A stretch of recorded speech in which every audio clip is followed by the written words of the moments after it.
From the New York Times, I'm Natalie Kitroeff. This is The Daily.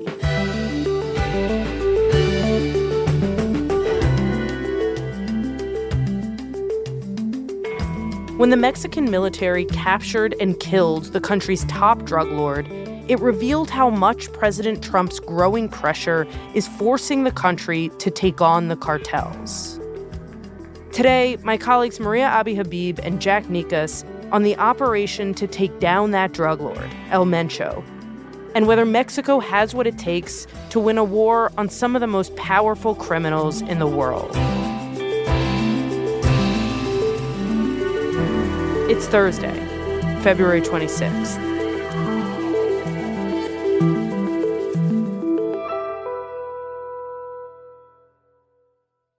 Maria, Jack, wonderful to have you both on the show. 3 Mexico City bureau chiefs.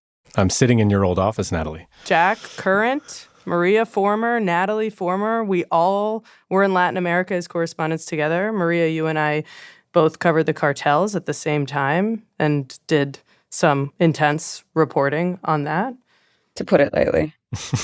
So we have you here because the news that Mexico had taken out El Mencho, the head of the Jalisco cartel, was massive. And we've learned in the days since that the Trump administration played a big part in that. So level set for us. Why is the takedown of this one cartel leader such a big deal? Well, El Mencho was arguably the single biggest criminal in the world. He was arguably the most wanted man in the world. He led the biggest cartel in Mexico. He led the biggest cartel perhaps in the world. And I know we tend to avoid using superlatives, but it's hard to overstate the importance and significance of this figure in the criminal world. And it's a really big deal that the Mexican government went after him because he had been on the run for 2 decades. He has ties to government figures around the Mexican government. And this is 4 months just before the World Cup arrives, just a few hours from where he was found. Right. And this is a major move that could open a new chapter of violence in Mexico.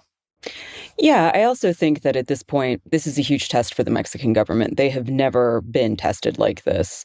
And the last time they tried to really take on a domestic threat like this was about 15 years ago, but that was a different cartel, which was not nearly as big, did not nearly have the geographical reach or the penchant for brutality that Jalisco cartel has. So we're going to be seeing Mexico's security forces tested in a way that we've never seen before. So let's see what happens. Okay, let's talk about El Mencho, this cartel leader. I think for a lot of listeners, he wasn't a household name. So lay out for me how El Mencho got to be the most wanted man in the world.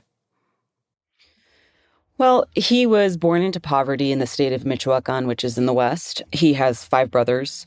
He grew up kind of growing avocados, which is one of the livelihoods of Michoacan. A lot of the avocados that Americans make guacamole from come from that state. He dropped out of primary school, I think about 5th grade, to work in the fields.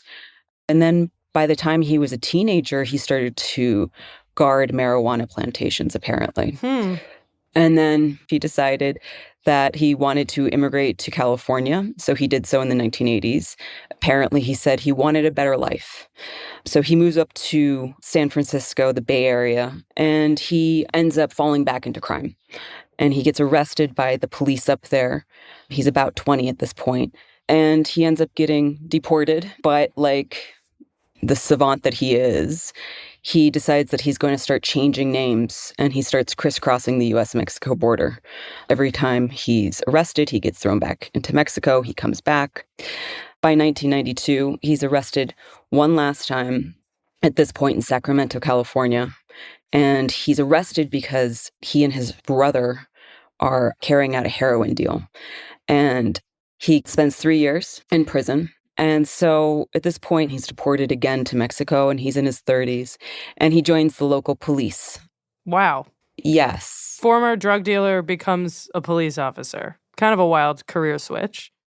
You know, it happens more than you would think in Mexico, because we have to remember that Mexico has corruption problems, specifically within the police. Okay, so he becomes a police officer in a police force that is notoriously corrupt. What happens? Well, so he kind of realizes that, well, everybody else is on the take and I'd be a sucker not to be on the take.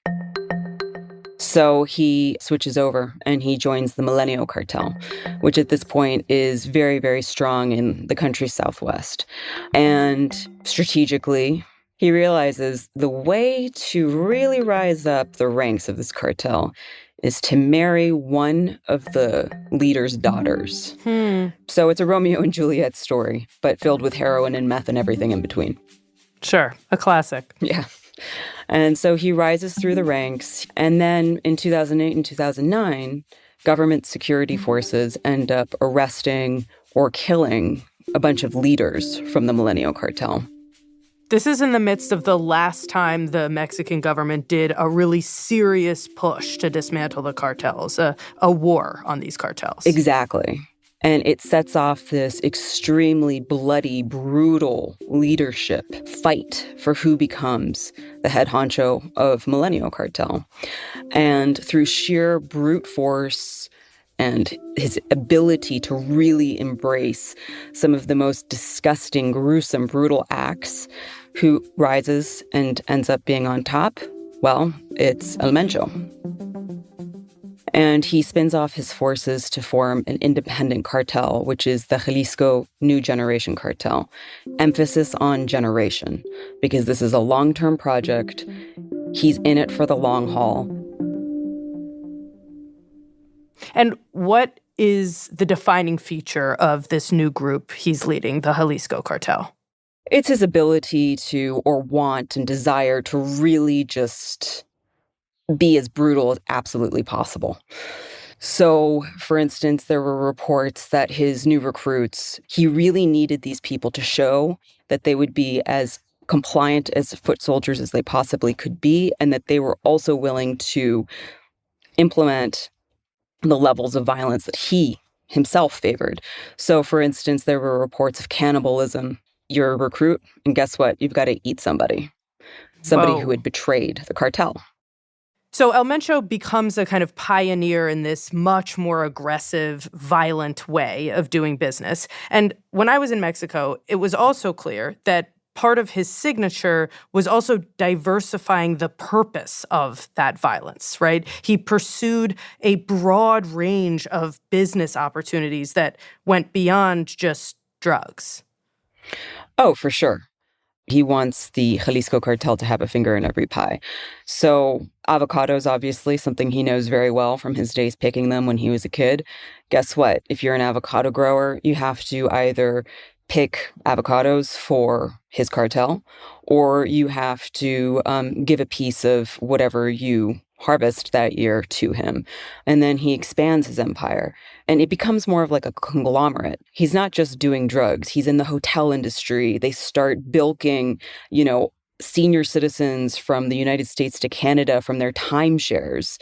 And also they're now involved in illegal gold mining throughout South America, which is laying ravage to rainforests across that continent.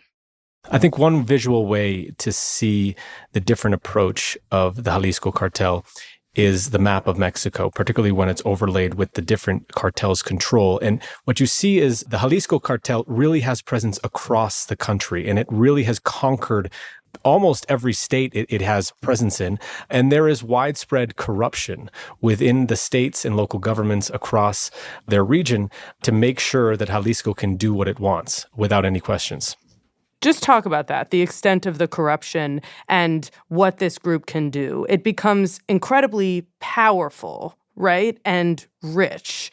So that gives them resources to do this kind of work. It gives them resources. It's natural for us to make the analogy that these guys are a Fortune 500 company with a diverse set of businesses, no question. They are also, in a way, a state actor. They have their tentacles in the state governments and in the local governments across the country, and that allows them to really operate unbridled. And it even means that when a hurricane hits, sometimes the Jalisco cartel are the ones providing aid because they want to generate, some goodwill with constituents. So I think it's really difficult to understand the importance of the cartels to the economy, but also to the society. They are a fact of daily life in Mexico. Okay, given what you've both laid out about the steady and menacing rise of this group and their power across Mexico, I think a lot of people are going to be wondering at this point, what was the government doing this whole time that this was happening? Were they going after the Jalisco cartel in El Mencho? What was their response? Well, a lot of Mexicans are wondering that as well. This certainly was a rise that wasn't just, a single year. This is something that played out over 15 or more years. The reality is El Mencho was very elusive. He basically, according to a senior government official I just spoke to, he really basically just used human messengers. He was not on the phone. He did not use radio. He was extremely disciplined. And as a result, that allowed him to elude capture for so long. But it wasn't like they didn't almost catch him a few times. So in 2012, they did go after him, but his followers, his gunmen basically robbed a bunch of cars and they set them on fire and set up these roadblocks across the city, and that allowed El Mencho to escape. In 2015, they also nearly caught El Mencho, but his gunmen literally shot down a Mexican military helicopter, killing 3 soldiers, and he got away then as well. But over the past decade, there really haven't been many close calls. And I think that raises the question of why not. I think that is in part because of incompetence by the Mexican authorities, but it is also in part because of complicity. As we noted, this cartel had tentacles in governments across the nation, and that complicates that effort when you've got policemen and politicians tipping them off. Yeah, and it also should be said that a lot of these attempts to kill El Mencho were with the United States, kill or capture, really. And, several American law enforcement had said to me and others and on our team that A, it was very difficult to catch him because he was just that good. And then B, there was also this complicity with the Mexican government to an extent where sometimes they were just tipped off and he was able to scurry away. So it's both difficult for the Mexican government to fend off the pull of this multi-billion-dollar corporation, which is the Jalisco cartel. And at the same time, there's been a hesitance or reluctance to go at them head on because it means going up against a whole system that perpetuates their power. Right. And I think that's precisely why the cartels have become such an intractable problem for Mexico. And it's what makes it even more shocking that the Mexican government was able to go up against El Mencho this time and actually get him. So, Jack, walk me through how that operation went down. So what we know is that on Sunday morning, Mexican Special Forces and the Mexican Army raided a rental home in a wooded, picturesque ranch town about 2 hours south of Guadalajara in Jalisco. And they were backed by 6 military helicopters, and they got into a very intense firefight with El Mencho and his men. Mencho slipped out the back and tried to escape with at least 2 bodyguards. Eventually, Mexican forces then found him hiding in the brush. They continued to engage in crossfire with Mencho and his bodyguards. They shot Mencho and his bodyguards. They were mortally wounded. They then put El Mencho and his 2 other bodyguards on a helicopter for air transport to a hospital. And on the way, we are told they died. And that was it. It was certainly bloody. It was certainly violent. But government officials actually told me that it was better than they expected. And Jack, what do we know about the intelligence that led the operation to be successful in this case? Well, as we noted, El Mencho was an incredibly elusive figure because he was incredibly disciplined. Right. However, it appears that he got a little sloppy. The Mexican government says that they identified a quote-unquote close associate of a woman who was one of El Mencho's lovers. And they watched this man drop this woman off at the home where El Mencho was staying. And at that point, they were somehow able to confirm that El Mencho was home. Amazing. They got him by following his girlfriend. Yes, it came down to his lover. But it also appears that there was important information coming from the CIA. There was no American boots on the ground. This was a Mexican law enforcement operation. But some of the intelligence that fed it came from the United States. Got it. And once El Mencho's death is confirmed, we saw the country erupt in flames as the cartel is responding on the streets. Cartel members loyal to El Mencho, we understand, were lighting things on fire, blocking roads. We heard of American tourists kind of sheltering in place in their hotels. Just describe what we were seeing in Mexico. This was really a day of mayhem. Massive plumes of smoke darken the skies of seaside resort towns and tourist hotspots, but locals are the most threatened. And it was one of the biggest shows of force and violence by a cartel in recent Mexican history. We were actually terrified, and we saw the people running down the streets, running from the flames and stuff and the fire. And gente de repente se espanta, no sabemos realmente qué pasa, no se escucha absolutamente nada, pero la gente empieza a correr. And it actually showed the breadth of the organization that El Mencho had built, because it wasn't just in Jalisco, but it was from coast to coast. In at least 20 states across the nation, there was, cars on fire, blocked roads, banks on fire, supermarkets on fire, and also shootings. There was at least 25 members of the National Guard who were killed as part of some of this mayhem on Sunday. And that was, I think, an explosion of rage and also power from this Jalisco cartel. But it also was a short burst of violence. After Sunday, things really have calmed down. And, by midweek, the Mexican government says, all roads are clear, all the fires are put out, and there really are no shelter-in-place orders to speak of. And so Mexico is kind of back to normal.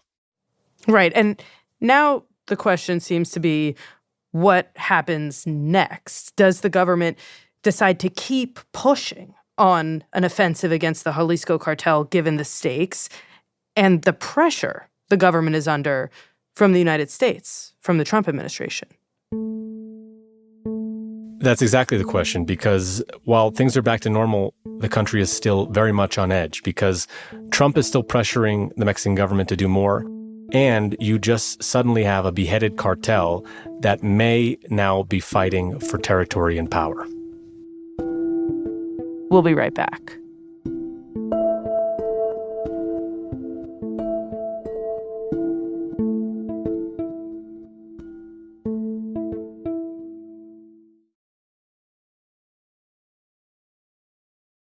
Maria and Jack, I think one of the biggest questions hanging over all this is just, given how long this cartel's power has been steadily expanding and how well known the problem of it has been, why did the Mexican government do this at this moment?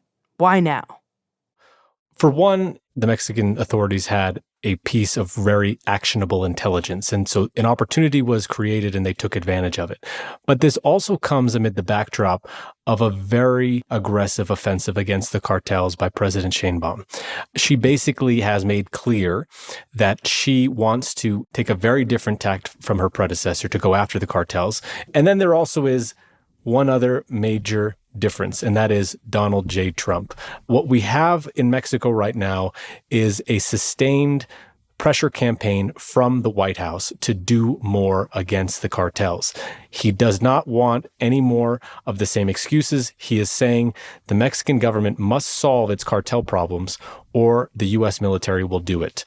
And that has meant repeated and public threats of a unilateral U.S. military strike against the cartels, which President Sheinbaum has said is a red line that cannot be crossed. And so instead, what we're seeing is the Mexican government doing everything it can to show it can handle the problem itself.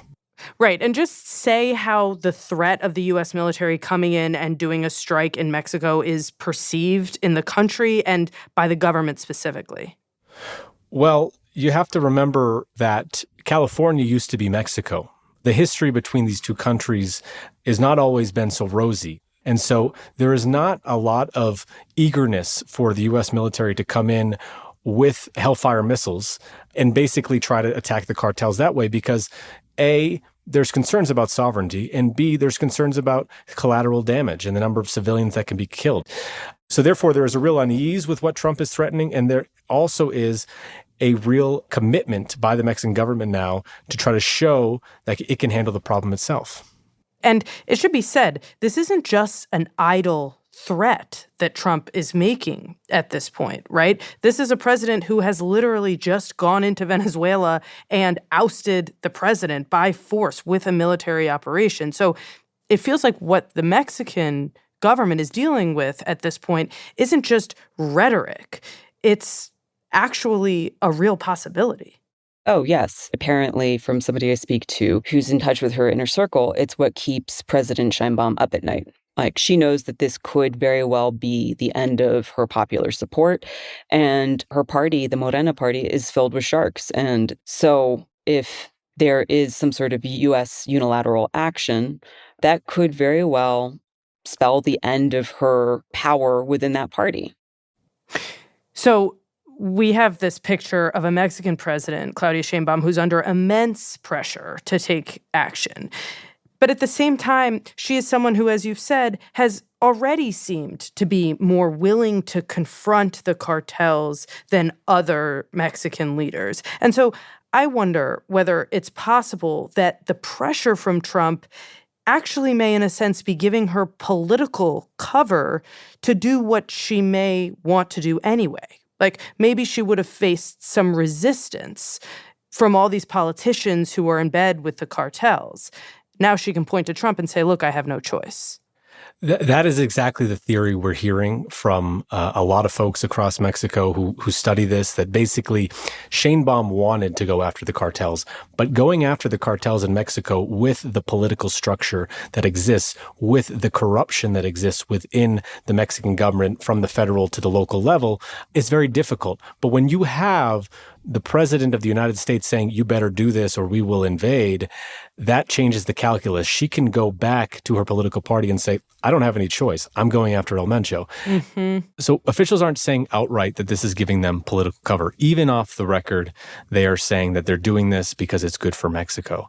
But, when those conversations do go deeper and when you speak to more people, there is really an acknowledgement that the Trump effect is real.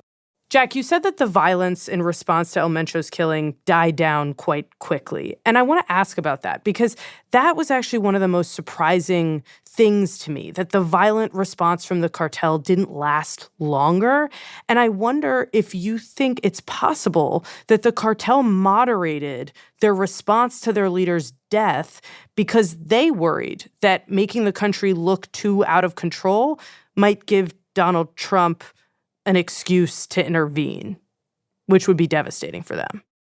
Yes. So it was surprising that the violence died down that quickly, in large part because we haven't seen it die down like that in other instances of the top leaders getting captured or killed. And so I think your theory is certainly a valid one, because we have already made clear here that President Sheinbaum is worried about a strike from Donald Trump. Let's be clear, the narcos are also worried. Our colleague Paulina Villegas and I just got back from Sinaloa, where we met with multiple narcos, and they were very worried. And they gave the same reason that the government officials are giving, which is the capture of Maduro changed the game for us. They now are worried themselves that they may be on the receiving end of a Hellfire missile. And so that has to be changing the calculus of the criminal organizations in Mexico about how they go about their business, how they carry out revenge like this, and how they make a scene. Because in some ways, they're trying to run a business. When you're trying to run a business, you kind of need to keep your head down and sell your drugs. Given that, let's talk about what this capture means for the cartel that El Mencho ran moving forward. What's the upshot for this multi-billion-dollar organization? How big of a blow is this for them? Well, it depends on whether or not the commanders who were under El Mencho can agree amongst themselves a clear, clean path to succession. Oftentimes, the cleanest form of succession is within the family, but Mencho didn't have a lot of kin who could take over.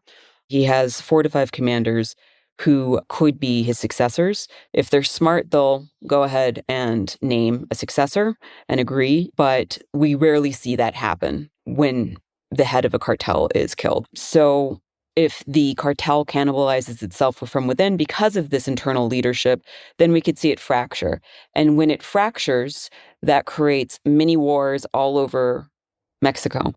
Right. That battle over succession could play out across the country for months, if not years. And I think the question now is, how far is the Mexican government willing to take a war on the cartels? Yeah, and I think that, American diplomats who have worked here will say when the Mexican government wants to go after these cartels and other criminal organizations, they can do it. They are capable. They know how to do it. So Mexicans are waiting to see, is this going to be a more sustained battle to dislodge the cartels from all these different corners of Mexico and reassert government authority here or not? But it is a day-to-day battle. It is not a one-year project. It is a 10-year project, maybe more. I want to talk about that 10-year project, about what it would actually take to dismantle these groups. Because you've both said El Mencho, for example, has plenty of people waiting in the wings to succeed him. I mean, we have seen, history shows that taking out the boss of a cartel does not automatically eliminate the entire organization underneath him. When I was in Sinaloa, I talked to cartel leaders who said, if you take me out, there's 10 more guys waiting to take my place. So what is the recipe for long-term success here, for actually, as you said, Maria, dislodging these groups from the country?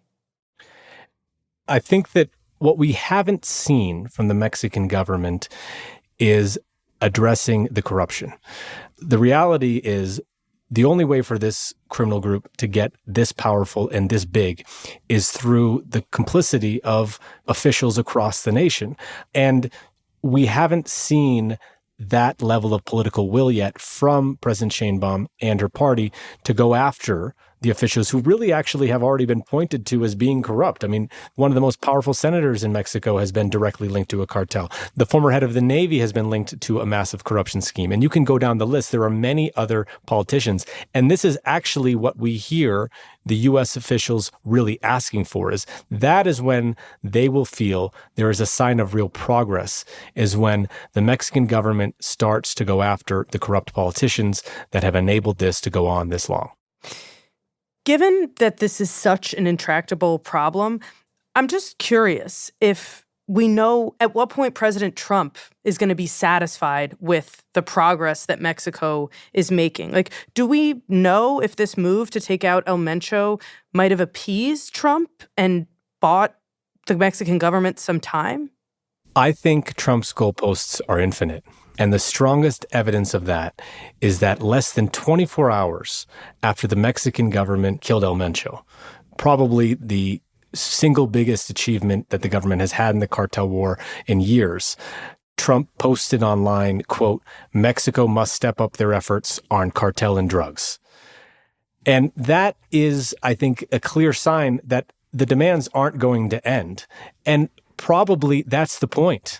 And possibly that's also what is necessary, because there are signs that Trump's pressure is creating a dynamic in Mexico that really hasn't existed before, and perhaps is creating the environment that is necessary to finally defeat, or at least really confront, these massive, powerful criminal organizations in a way that the government hasn't. And I think that there are Mexicans who, while they don't want a unilateral strike from the U.S. government, do welcome Trump's attention to this matter and pressure on this issue.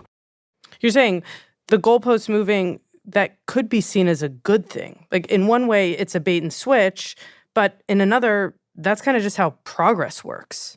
Well, it could be a good thing, but I think it depends on how far it goes. If Trump is just putting consistent pressure on, and that is enabling and forcing the Mexican government to do what it needs to do to take control of the cartels, I think many Mexicans agree that is a great thing. However, if Trump ultimately says, you didn't do what I want and now I'm going to bomb you, well, I think that's a whole nother story, because that is going to destabilize the government, inflame the situation, and really throw us into the unknown. Well, Jack, Maria, thank you both so much. Thank you, Natalie. We miss you here in Mexico. Thanks so much for having us.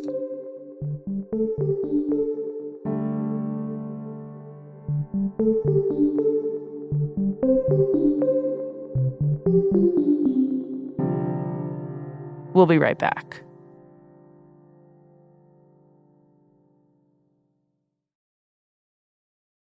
Here's what else you need to know today.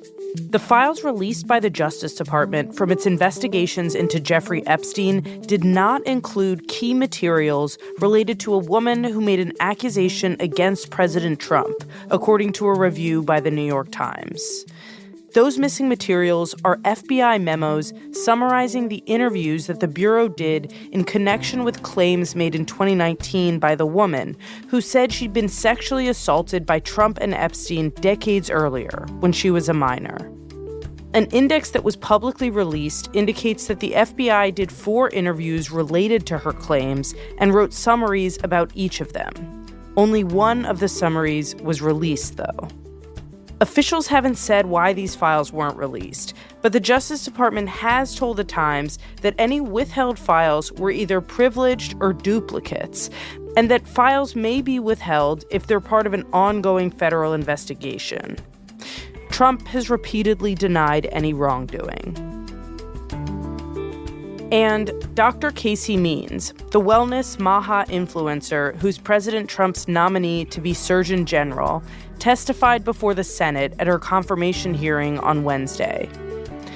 If confirmed, she would carry the title of the nation's doctor, even though she doesn't have an active medical license, and she's a vocal critic of the medical establishment. Would you encourage other mothers to have their children vaccinated against measles with the MMR vaccine? During the hearing, Dr. Means said that vaccines save lives, but she refused to say whether she would urge parents to vaccinate their children against the measles. I'm supportive of vaccination. Every individual needs to talk to their doctor before putting a medication in their body. In one heated back and forth, Dr. Means had a hard time answering a question from Senator Tim Kaine of Virginia about whether the flu vaccine was effective. Do you believe that there's no evidence that the flu vaccine has efficacy in reducing serious injury or hospitalization? This is an easy one, doctor. This is an easy one. The Republican-controlled Senate Health Committee seemed poised to move Dr. Means' nomination to the Senate floor. Today's episode was produced by Anna Foley and Caitlin O'Keefe. It was edited by MJ Davis-Lynn with help from Paige Cowett. Contains music by Alicia Etup, Dan Powell, and Marian Lozano, and was engineered by Alyssa Moxley.